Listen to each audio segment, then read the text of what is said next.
E eu queria, desde já, convidá-los a deixar a Bíblia aberta em 1 Coríntios,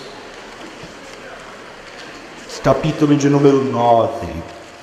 Imagine você que no dia 31 de outubro de 1517, um monge agostiniano chamado Martin Lutero afixa no portal da igreja do castelo de Wittenberg 95 teses contra a venda e o sistema de venda de indulgências. Nesse dia tão importante, é comemorado o dia da Reforma. Em geral, quando a gente comemora o dia da Reforma e lembra do dia 31 como sendo o dia, digamos assim, emblemático da Reforma Protestante, a gente às vezes é capaz de criar imagens espetaculares desse movimento. Como, por exemplo, imagens que eu acabei vendo, principalmente no ano passado, que foi o ano da comemoração dos 500 anos, de que a cada martelada que Lutero dava, você ouvia a martelada em toda a Europa, em todo o mundo, e aquela coisa extremamente glamurosa, como se fosse uma das coisas mais extraordinárias que aconteceram no dia 31 de outubro de 1517. E é normal que isso aconteça. A gente estima a Reforma Protestante e entende que a Reforma Protestante ela tem um papel crucial na história da Igreja. Mas às vezes a nossa interpretação da Reforma Protestante ela pode ser absolutamente ingênua. E a gente pode interpretar a Reforma Protestante como se ela fosse uma espécie de conto de fada. Sabe o que é um conto de fada? Aquele conto que em geral você tem ali 3 personagens importantíssimos. Todo bom conto de fada tem que ter uma princesa, tá certo? Não só uma princesa, mas tem que ter um príncipe encantado. E além do príncipe encantado tem que ter um vilão. Sem esses 3 personagens, você não consegue constituir o enredo de um conto de fadas. No nosso conto de fadas da Reforma, reconstruído na linguagem do século XXI, a gente imagina a Reforma Protestante da seguinte forma: era uma vez uma donzela linda chamada Bíblia. Sem esperar, a Bíblia é raptada pelo seu vilão, o mais terrível de todos os vilões, a igreja medieval. Foi levada lá para a torre de um castelo e ficou aprisionada, a fim de que ninguém pudesse ver, a fim de que ninguém pudesse conhecê-la. Até que um dia, e esse nosso conto de fada, ele é bastante, eu diria assim, exótico, porque o príncipe encantado é um alemão.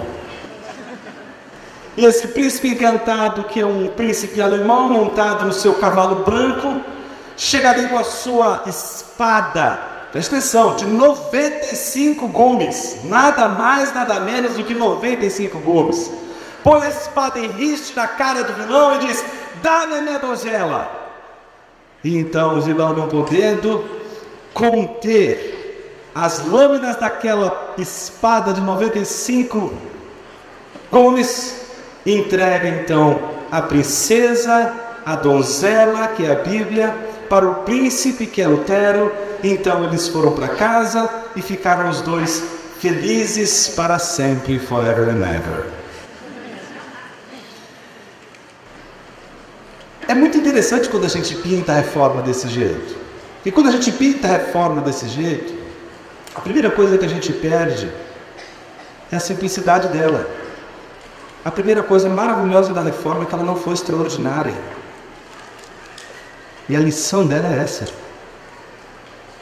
Deus faz coisas maravilhosas com eventos ordinários. Lutero não fez nada de extraordinário naquele dia. Aí você me pergunta: mas por quê? Se eu dissesse para você que as 95 teses foram escritas em latim, o povo sabia latim? Não, o povo não lia latim. Está lá, publica 95 teses. Chama-se Disputatio pro Declaratione Virtutis Indulgentiarum. Esse é o título das 95 teses. Como soou para você? provavelmente, se você não sabe o latim, soou exatamente assim para a maior parte daqueles alemães, que era o povo alemão que não sabia o latim. Que sabe que Lutero publicou lá na porta da igreja, talvez aquelas 95 teses, aquelas disputas, mas não sabia do que se tratava. Sabe por quê? Aquelas disputas não eram para o povo. Isso é a primeira coisa que deve chamar a sua atenção. Lutero não sensibilizou o povo. As 95 teses não foram um panfleto para incendiar o povo contra a igreja. Aquelas 95 teses foram teses que Lutero propôs para os líderes da igreja, para os teólogos da igreja, para que eles pudessem dar respostas aos problemas que ele estava levantando de acordo com o sistema da venda de indulgências. Naquela época, Lutero já era doutor em teologia sacra. Ele já tinha passado por toda a etapa de formação de um teólogo, que era o bacharelado sentenciário, que é quando o sujeito, depois de ter feito a faculdade de artes, ele então escolhe a faculdade que ele vai seguir. Ele tentou direito, não deu certo, aí foi para a teologia, e quando vai estudar teologia, a primeira coisa que tem que estudar são os 4 livros das sentenças de Pedro Lombardo, que é uma espécie de tratado de doutrina cristã medieval, de extrema importância. E ele tem que comentar esse tratado e depois dar aula sobre esse tratado. Depois ele tem que fazer o mestrado e o doutorado em Bíblia, e esse mestrado e doutorado é que vai levar Lutero ao comentário, ao estudo diligente das Escrituras e também a tradução das Escrituras. Então ele está acostumado a fazer traduções bíblicas, está acostumado a comentar a Bíblia, não porque ele inventou essa moda. Desde o século XII isso acontece com extrema facilidade, porque é a obrigação do teólogo. Tomás de Aquino, por exemplo, Guilherme de Ockham, Duns Scotus, Miguel de Arbasparta, todos eles estão fazendo teologia muito antes de Lutero e estão comentando as Escrituras, estão estudando a Bíblia, estão estudando as Escrituras, estão comentando as Escrituras. E todo doutor em teologia tem 3 tarefas que ele precisa desempenhar ao longo de sua vida. A primeira dessas tarefas é a Lectio, que é o comentário e a exposição de texto bíblico diariamente. Além da Lectio, ele tem que desenvolver ali a chamada Disputatio. A Disputatio é, por exemplo, o que ele fez com as 95 teses. Levantar problemas para que os teólogos possam responder questões teológicas. E a terceira tarefa diária de um teólogo era exatamente a Predicatio. Ele tinha que pregar diariamente as Escrituras. Não só ler, não só disputar, mas também pregar diariamente as Escrituras. Isso acontece desde os tempos de Tomás de Aquino. Portanto, fazia parte da formação do teólogo. Lutero, então, naquele dia, não fez nada de extraordinário. Fez aquilo que todo teólogo faria no seu lugar. Então a grande pergunta é: o que foi tão extraordinário assim na Reforma? Se eu dissesse para você que a Reforma protestante não descobriu as Escrituras, naturalmente você diria assim: Jonas, como assim? Eu sempre passei acreditando que a Reforma foi exatamente isso, o encontro das Escrituras, a descoberta das Escrituras.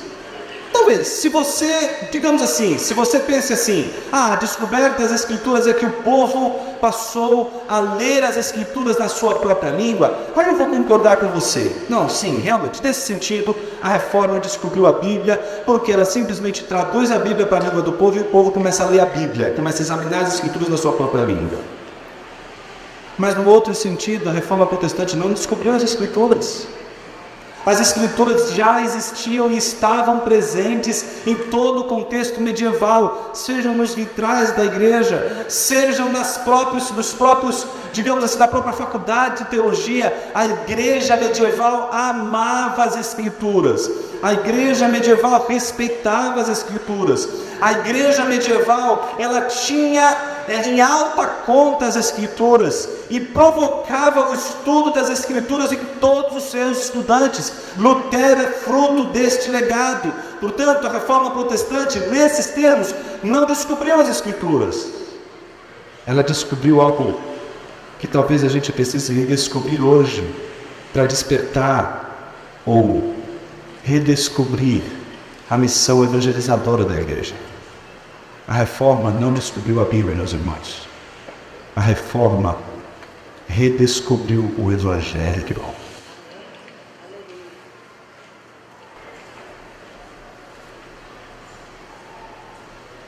Isso faz toda a diferença.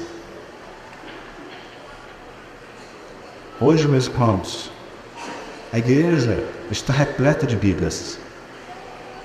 São Bíblias de todos os tipos, de todas as cores, de todos os tamanhos, de todos os formatos, digital, em papel, de tudo quanto é forma você vê Bíblia. Bíblia do empresário, Bíblia da mulher, Bíblia da criança, Bíblia do corintiano. Não, essa não foi a minha. É Bíblia de todo tipo, é Bíblia para todo gênero, é Bíblia para toda espécie, é Bíblia de todas as formas. São várias versões, temos uma incrível distribuição de Bíblias. A minha pergunta não é se as igrejas têm Bíblia, porque a Bíblia hoje nós sabemos que ela tem, e ela tem tanto quanto tinha naquela época os teólogos da igreja medieval. Minha pergunta não é hoje se a Bíblia tem, se a igreja tem a Bíblia. Minha pergunta é se a igreja conhece o Evangelho. O fato de você ter uma Bíblia em sua casa, e o fato de sua igreja ter uma livraria cheia de Bíblias, e o fato da sua igreja estar cheia de Bíblias no banco dela, não significa que ela conheça o Evangelho. Muitas pessoas acham que conhecer a Bíblia é aquilo que é de mais importante, mas o tesouro da igreja está na Bíblia, e é o Evangelho de Cristo Jesus. E quando você não conhece o Evangelho de Cristo Jesus, a Bíblia é apenas um texto muito interessante. Tão interessante que isso mostra porque hoje um liberal, um teólogo liberal, que não acredita na autoridade das Escrituras, que não acredita na inspiração das Escrituras, que não acredita na inerrância das Escrituras, mas estuda diligentemente a Bíblia, pode acessar manuscritos que talvez eu e você nunca em nossa história de vida tenhamos a oportunidade de enxergar. Eles estão lá nos museus, tocando, enxergando, estudando os manuscritos de uma forma que eu e você jamais conseguiríamos. Mas isso não faz com que eles sejam conhecedores do Evangelho da graça de Cristo Jesus. Conhecer o Evangelho de Jesus é mais do que saber questões interessantes da Escritura. Conhecer o Evangelho é mais do que você olhar para a Escritura como fonte de norma ética e moral. Conhecer o Evangelho é mais do que você buscar na Escritura inspiração para os seus negócios. Conhecer o Evangelho é mais do que você procurar nas Escrituras palavras de encorajamento para que você possa no seu dia a dia enfrentar com a autoajuda bíblica as suas mazelas diárias. Conhecer o Evangelho é a única coisa que pode fazer com que alguém, mesmo tendo a Bíblia em suas mãos, seja mais rico, mais poderoso do que milhões de pessoas com Bíblia nas mãos, mas que não sabem o que é o Evangelho. Isso é medonho, porque uma igreja pode estar repleta de pessoas com a Bíblia nas mãos, cantando hinos, e sendo totalmente ignorantes com relação ao Evangelho. E é só nesse sentido, meus irmãos, que eu acredito que é possível uma nova reforma hoje. A reforma possível nos nossos dias não pode ser outra, senão pregar o Evangelho àquele povo que mais precisa do Evangelho hoje, a igreja. É sobre isso que nós vamos falar hoje. 3 coisas a reforma protestante nos legou. A primeira delas, a tese 62 da 95 teses, diz exatamente assim: o verdadeiro tesouro da glória e da graça de Deus é o Evangelho. Portanto, é o Evangelho da graça e da glória de Deus, o tesouro da igreja. Então, o que é precioso? Qual é a riqueza da igreja? O que nutre a igreja? culturalmente, mentalmente, emocionalmente, racionalmente, o Evangelho da graça de Cristo Jesus. A primeira coisa que o Evangelho, que a Reforma Protestante nos levou de precioso, é a redescoberta do Evangelho e do seu poder educativo, do seu poder não só para educar o homem, mas para formá-lo com princípios, para dar ao homem a visão perfeita do que é a verdade, a beleza e a justiça, que vai tornar o seu diálogo com cristãos e não cristãos verdadeiro, belo e justo, que vai tornar as suas ações no mundo dos negócios, do seu trabalho, como ações verdadeiras, justas e belas. É o Evangelho de Cristo Jesus que vai dar equilíbrio a todas as esferas de atuação do crente no mundo. Não poderia ser outra senão o próprio Evangelho a dar o tom da evangelização da igreja. O que dá o tom da evangelização da igreja não é o carisma da igreja. Deus nunca exigiu que a sua igreja fosse carismática. Aliás, Deus nunca exigiu que os seus pregadores fossem carismáticos. Deus sempre exigiu que os seus pregadores fossem fiéis e inúteis.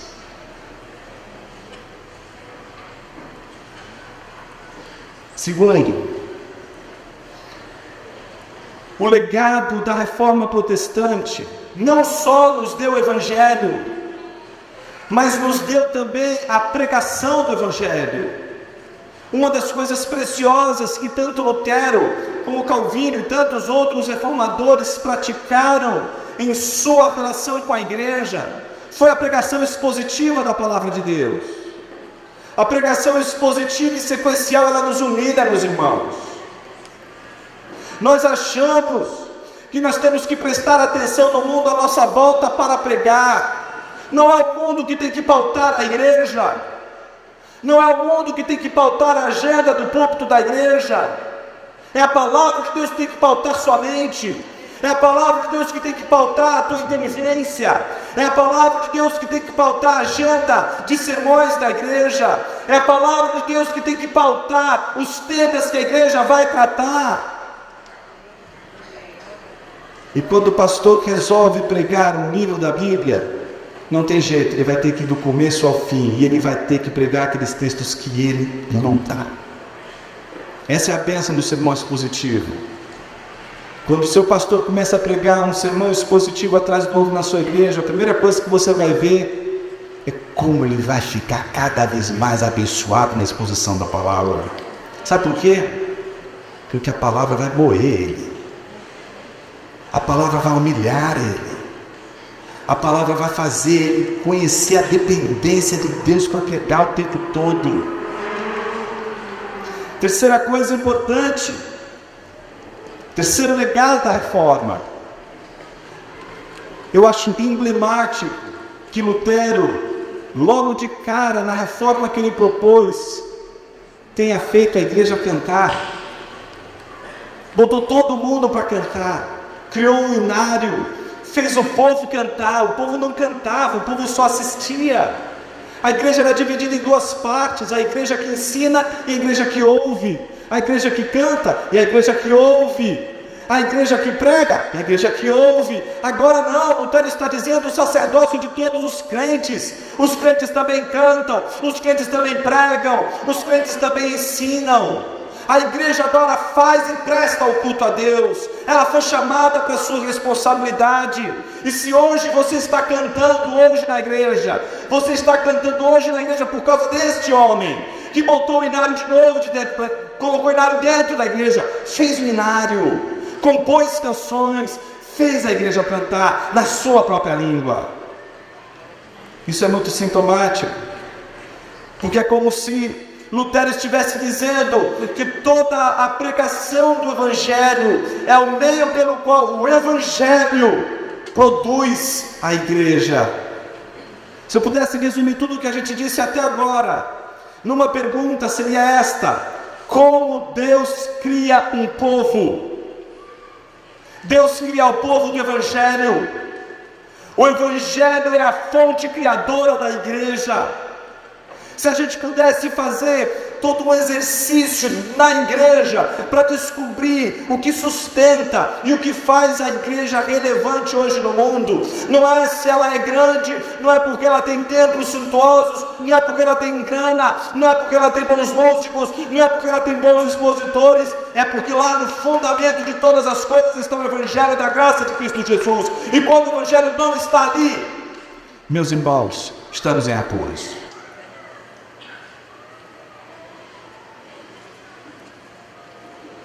Como Deus cria um povo do Evangelho. Esse texto que nós vamos ler, ele reflete esse espírito da reforma de uma forma muito emblemática. Eu há pouco dizia aos irmãos que Deus nunca chamou pregadores eloquentes ou carismáticos pela eloquência ou pelo seu carisma, mas Deus sempre convocou pregadores para que eles fossem fiéis e inúteis. Veja o que diz a palavra de Deus em 1 Coríntios capítulo 9, no versículo 15 ao versículo de número 18.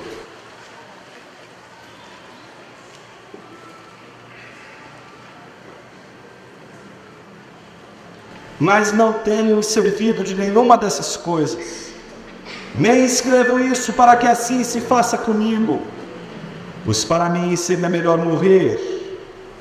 Ninguém irá invalidar essa minha glória, mas se anuncio o Evangelho, não tenho de que me gloriar, pois tal obrigação me é imposta. E ai de mim, se não anunciar o Evangelho.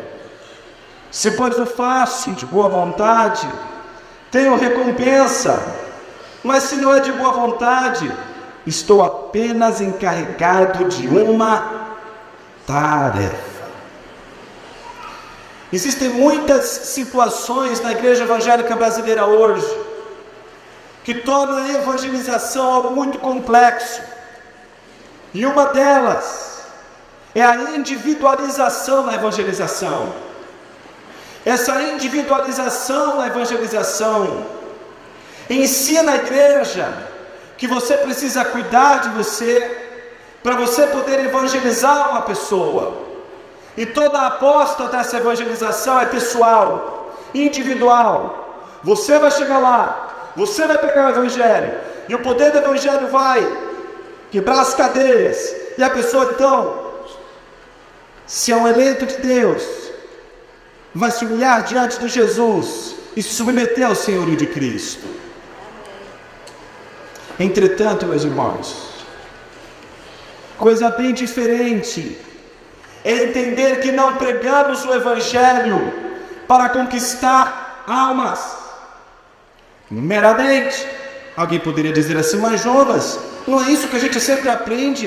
Inclusive foi isso que Spurgeon ensinou. Somos conquistadores de almas, temos que conquistar almas, e é verdade, num certo sentido é isso mesmo, conquistamos almas.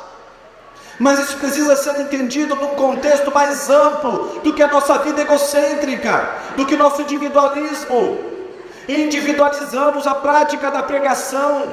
E sabe por que fizemos isso? Porque há uma crise em nossas igrejas. Há uma crise de membresia em nossas igrejas. Há uma crise de importância da membresia em nossas igrejas hoje. E é por isso que nós não conseguimos mais evangelizar comunitariamente, só evangelizamos pessoalmente. O melhor folheto evangelístico, meu irmão, não é a sua palavra, é a sua igreja. E a pergunta é por quê? Mark Dever diz uma coisa muito interessante. Ele diz que a vida da igreja torna visível o Evangelho audível. Você pode pregar para o seu amigo, para o seu colega de trabalho, o Evangelho da graça de Cristo Jesus, mas ele só vai ouvir. Se você quiser mostrar o Evangelho para ele, você vai ter que dizer assim para ele: fulano, esse é o Evangelho que eu te anunciei, mas você quer ver como ele funciona? Você quer ver o Evangelho real? Não quer só ouvir, de contemplar o Evangelho, de ver a realidade do Evangelho. vem aqui no culto de tua igreja.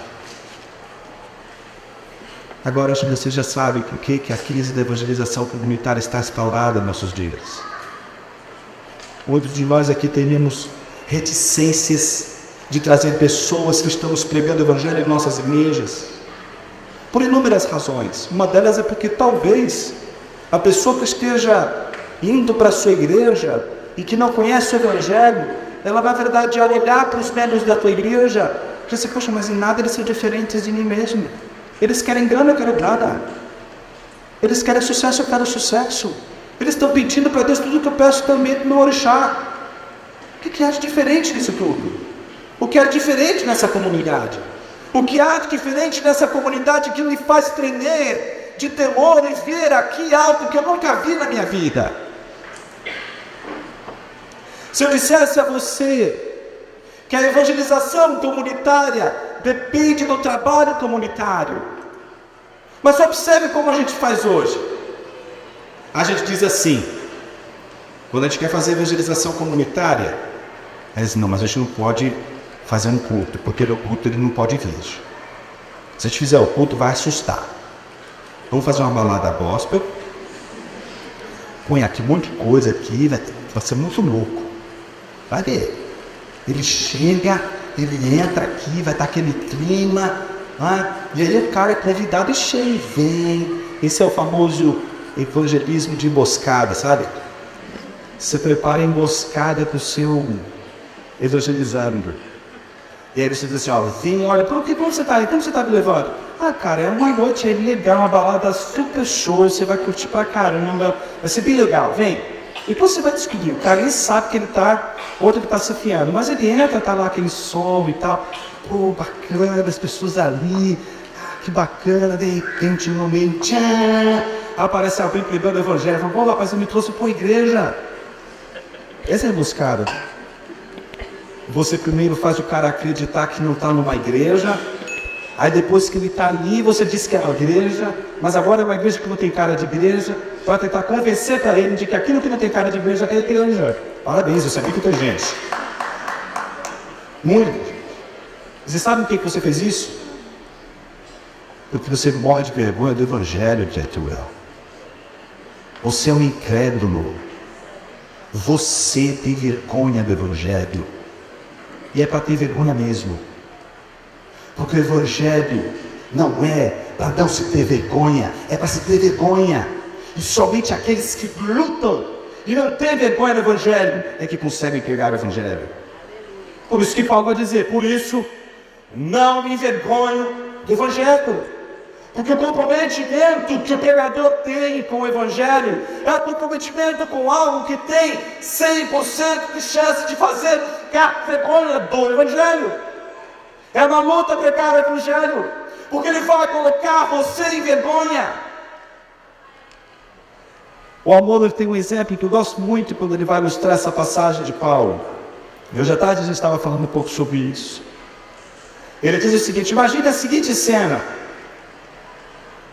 Você chega para sua esposa, vai apresentar sua esposa para familiares e amigos que ela não conhece e que eles não conhecem. É a primeira vez que eles vão conhecer, pessoas muito importantes para você. E aí quando eles chegam, e você chega lá, está todo mundo reunido, eu falo, gente, eu quero uma palavra. Eu quero apresentar para vocês a minha esposa, eu quero dizer para vocês que eu não tenho nenhuma vergonha dela. O que essa menina vai falar então é o seguinte. Quantos aqui são casados? Muito bem, não é pecado ser casada não, irmão. Ótimo. Imagina seu marido apresentando você assim.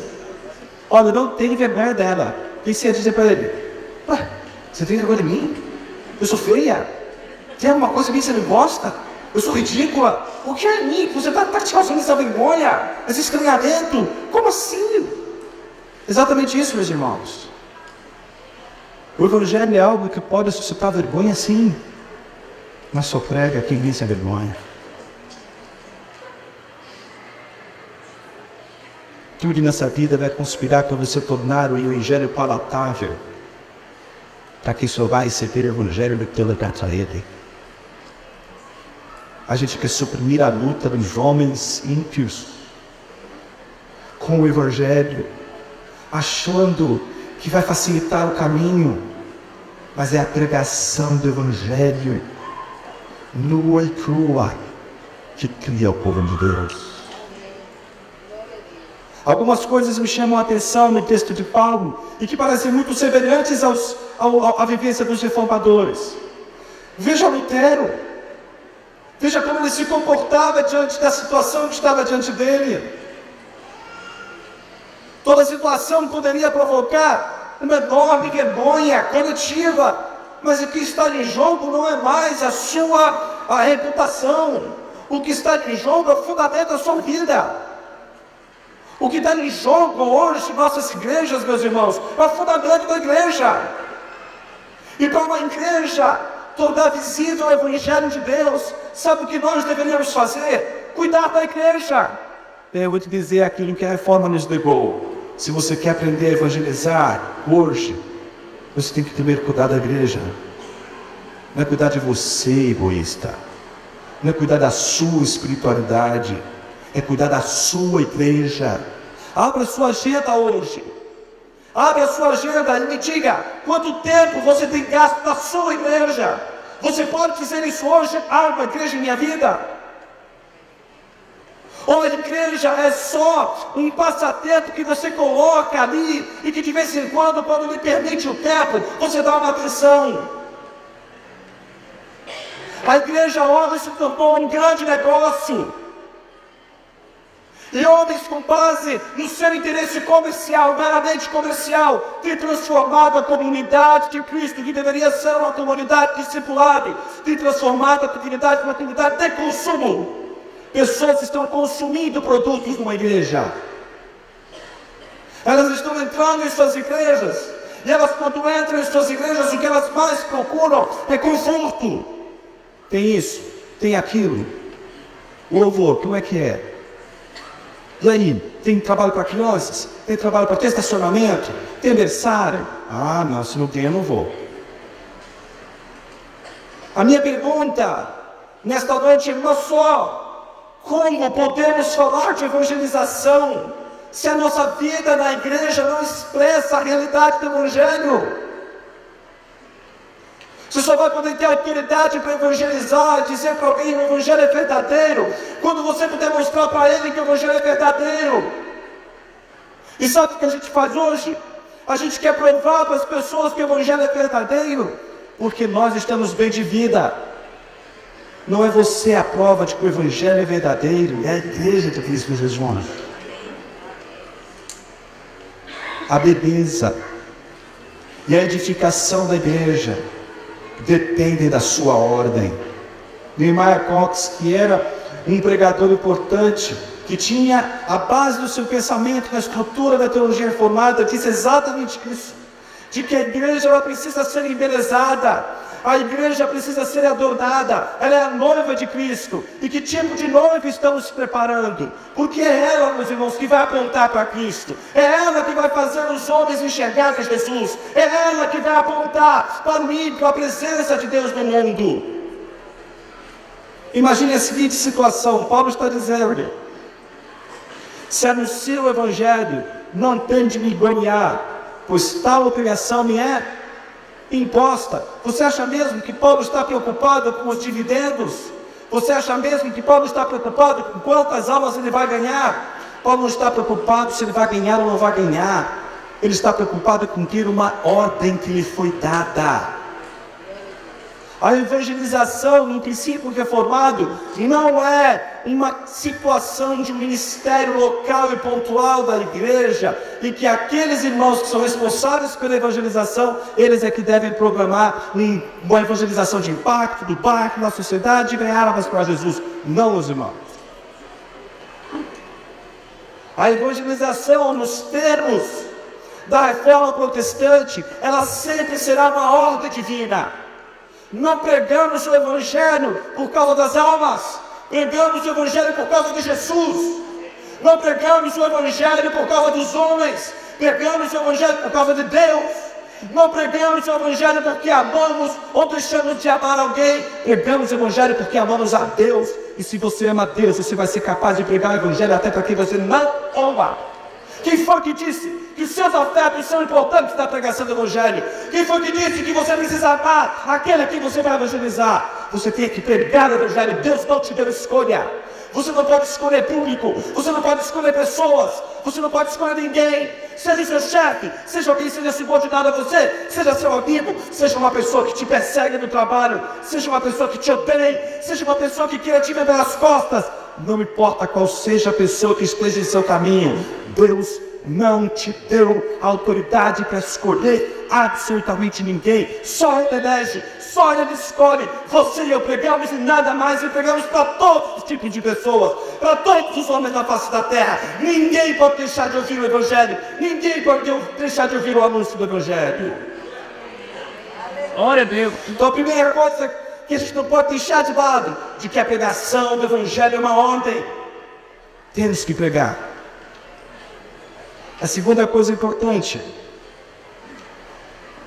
se for espaço de boa vontade, tenho recompensa. Mas se não é de boa vontade, estou apenas encarregado de uma tarefa. Então qual é a minha recompensa? É que pregando o Evangelho, eu o faça gratuitamente. E aqui está, meus irmãos, o machado na raiz. A pregação do Evangelho, ela deve ser uma obra gratuita. Que isso significa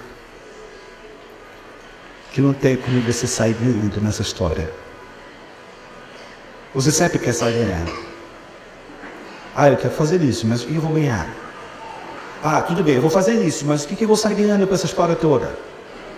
Não, meus irmãos. A pregação do Evangelho é uma ordem. E ela a gente faz por gratuidade. O que significa pregar o Evangelho por gratuidade? Significa, em primeiro lugar, a consciência de que nós estamos pregando o Evangelho apenas com instrumentos de Deus e nada mais. Aquele que obedece o mandamento de Deus e obedece a ordem de Deus e faz isso gratuitamente, sem ganhar absolutamente nada, esse princípio é aquele princípio que nós estamos chamando de inutilidade. Se o primeiro princípio que diz a você que você tem que pregar o Evangelho porque é uma ordem, e o que te é requerido é a fidelidade, o segundo princípio é a consciência da inutilidade. Você já viu quando Jesus chama os seus discípulos? Ele diz assim a eles, e depois de teres feito tudo o que vos tenho ordenado, digam: somos servos fiéis. Já por que dessa vez? O princípio da inutilidade da pregação do Evangelho está explícita nessa relação de Jesus com os seus discípulos. De que maneira? Imagina o seguinte: Jesus não está dizendo: vocês são um bando de inúteis cristãos. Jesus não está dizendo que a igreja é inútil. Então fique feliz, Jesus não acha você inútil. Tá bom? Ele não está dizendo que você é inútil. Ele está dizendo para você ser inútil. É você que diz isso. É você que tem que chegar a essa conclusão. Eu tenho que dizer que você é inútil. Ele está dizendo que você é inútil. E que você chegou a essa conclusão. E a pergunta fica ainda mais, eu diria assim, capciosa, quando a gente observa o contexto. Jesus diz: depois de teres feito tudo o que vos foi ordenado. Isso aqui não pode perder de vista. Por quê? Jesus não está dizendo o seguinte: olha, você é incompetente, você não prega o Evangelho, você só pensa em você, só quer ganhar dinheiro, é uma pessoa centrada em si mesma, não pensa em nada a não ser ser feliz. E acha que Deus passa 24 horas do dia pensando em uma maneira de te fazer feliz. Então, agora, você, por ser um incompetente, você deve então chegar à conclusão de que você é um inútil. Não. Você não quer nem dizer por causa desse, porque você está totalmente fora desse padrão. Se você é uma pessoa que simplesmente não tem compromisso nenhum, sequer obedece, você jamais terá a dignidade de ser inútil do Senhor. Você ser muito digno para ser inútil de Deus. E a dignidade começa com a obediência. Ele faz tudo o que lhes foi ordenado. Então, depois de obedecer conforme Deus havia ordenado, pregar como Ele mandou pregar, é só depois desse momento que você fez tudo direitinho, que você poderia dizer: agora eu mereço meus tremendos meu inimigo. É nessa hora que Jesus está dizendo: pois bem, olhe para a boa obra que você fez e reconheça que você é um inútil. Diga: é você. Isso é maravilhoso, meus irmãos. Sabe por quê? Porque a gente quer ganhar tudo. A gente quer recompensa em tudo. E a gente não consegue perceber que o Evangelho, quando ele é pregado, quando ele é anunciado, ele é fruto de uma doação. A doação que espelha a obra do Espírito. A base da pregação do Evangelho pela igreja é o Espírito Santo, meus irmãos. Quando Jesus ele foi confortar o coração dos discípulos, ele antes disse aos seus discípulos que enviaria o monte Salvador, o Espírito da verdade, aquele que o mundo não conhece. Mas esse Espírito da verdade, Jesus disse algo claro para eles. Ele teria uma missão. E a missão do Espírito era glorificar Jesus. O Espírito não veio para falar de si mesmo, mas para falar daquele que enviou. O Espírito Santo é o exemplo para a igreja pregar o Evangelho. J.I. Packer, no livro chamado Da Dinâmica do Espírito, ele diz que essa missão do Espírito, que é a missão da igreja, é semelhante a de um holofote. O holofote é aquilo que você não vê, mas ele ilumina aquilo que você precisa ver. O holofote, ele não traz luz para si mesmo, porque a missão do holofote é trazer luz para algo que realmente importa e precisa ser visto. Então, o Espírito Santo seria como um holofote, não porque você vê o holofote, mas porque você vê Jesus. Então o povo saberá que uma igreja cheia do Espírito Santo, e que as pessoas que entrarem ali verão Jesus. E verão Jesus por quê? Por causa da obra do Espírito. Porque ninguém pode ver Jesus sem a obra do Espírito. Ninguém pode enxergar Jesus sem a limitação do Espírito. Ninguém pode enxergar Jesus sem a obra do Santo Espírito de Deus. Por isso o Espírito não fala de si, o Espírito fala daquele que enviou ele. O Packer diz bem assim: imagine uma pessoa que esteja querendo buscar o Espírito Santo agora, e queira agora buscar o Espírito de Deus. Ele vai dizer assim: sim, não busque eu não. Não, você está invertendo a ordem, não busque a mim, busque Ele. Adore Ele, louve Jesus, entregue a sua vida para Jesus, se renda a Ele, obedeça a sua palavra, seja fiel a Jesus Cristo, ame a Jesus Cristo, dê sua vida por Ele, imite a Jesus Cristo, veja como Ele é bondoso, veja como Ele é misericordioso, seja como Jesus é, olha para Jesus, veja Jesus. Não seria esse também o papel da igreja hoje? Será que a igreja hoje não deveria ser um lugar onde convidaríamos pessoas para que elas pudessem viver aquilo que elas nunca vão ver em um show, aquilo que elas nunca vão encontrar numa balada, aquilo que elas nunca vão encontrar numa boate, aquilo que elas nunca vão encontrar em absolutamente nenhum estádio de futebol, aquilo que elas só vão encontrar numa igreja, que é aquilo que toda igreja sabe fazer como ninguém faz. Os músicos da sua igreja vão conseguir tocar os seus instrumentos de uma maneira muito boa, mas talvez jamais toquem de uma maneira tão maravilhosa como tocam aqueles outros instrumentistas que não são cristãos. Mas não há coral na face da terra que cante como a igreja canta. Por isso Lutero fez a igreja cantar. Porque não há nada mais poderoso no culto a Deus do que pessoas que não falam mais de si mesmas. Observe o culto de nossas igrejas hoje. Tudo girado em torno de nós mesmos. Tudo gira em torno dos nossos pedidos, tudo gira em torno das nossas vontades, tudo gira em torno dos nossos desejos. Eu. O Evangelho, meus irmãos, é o esquecimento do eu. Onde o eu é lembrado, a pregação do Evangelho não está presente. O Evangelho oculta o eu. O Evangelho enterra o eu. Já leu um livro chamado Ego Transformado? Quem já viu esse livro? Algumas pessoas viram. Gostaram? Muito bem. Então você não pode passar dessa vida para outra sem esse livro. Nesse livro, o Tim Keller diz algo muito interessante. Ele disse que o Evangelho faz você tratar o seu eu como você trata o dedão do seu pé. Já viu como que é o dedão do seu pé? Não mostra não.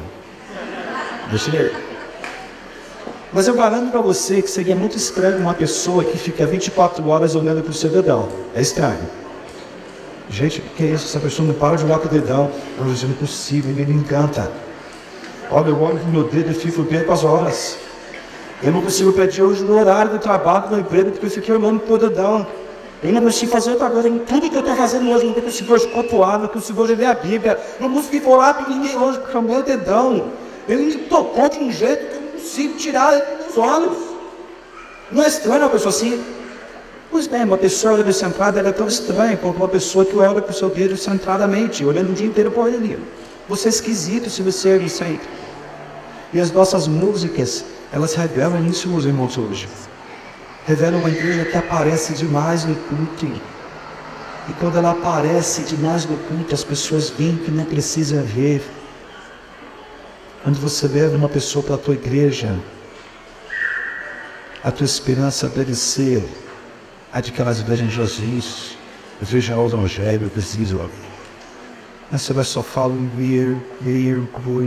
porque vai ficar tendente a ele mesmo e o egocentrismo dessa comunidade.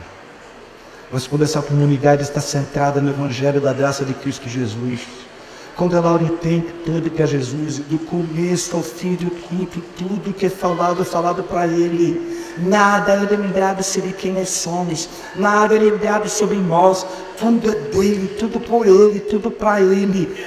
Aí, meus irmãos, as pessoas começam a enxergar algo que ninguém consegue enxergar no século estado dentro de uma igreja saudável que adora Jesus. Eu acredito que você já deve perceber o que estamos defendendo hoje como evangelização reformada. Evangelização reformada não começa com a fabricação de folhetos, começa com amor pela igreja.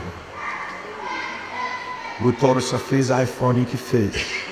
Porque ele amava a igreja de Jesus. Se você ama a tua igreja, se há uma igreja na tua unidade, não te curará. Não deixe que falsos mestres, não deixe que gente que prega um falso evangelho usurpe a igreja, a noiva de Cristo Jesus. O Evangelho de Cristo Jesus, só o Evangelho de Cristo Jesus foge igrejas saudáveis e verdadeiras. É o Evangelho de Cristo Jesus, é a pregação genuína do Evangelho de Cristo Jesus, a marca de uma igreja verdadeira. E quando uma igreja não prega o Evangelho verdadeiro, ela prega o falso Evangelho. E quando ela prega o falso Evangelho, o Espírito Santo não usa falso Evangelho para converter ninguém. Falso Evangelho não converte ninguém. Porque o falso Evangelho produz falsa conversão. Falsa conversão produz falsa igreja. Falsa igreja produz falsos cristos. É preciso lutar pela pureza do Evangelho. E é nisso, meus irmãos, que vamos herdar da reforma um princípio da evangelização na igreja hoje. Um princípio que começa em primeiro lugar, recuperando a ordem da igreja. Jonas, eu sou só fiote, eu sou membro de igreja. Meu irmão, a igreja é composta só disso, de membros e seus oficiais. Você não é só um membro. Você é, junto com todos os outros, a noiva de Jesus. Você também é responsável pela sua igreja. E aí a gente começa a entrar em grande desafio. Será que então deveríamos começar rotinas em nossas igrejas para dizer: queremos o Evangelho, não passará. Será Deus? Acho que não. Eu acho que a gente precisa de outra coisa.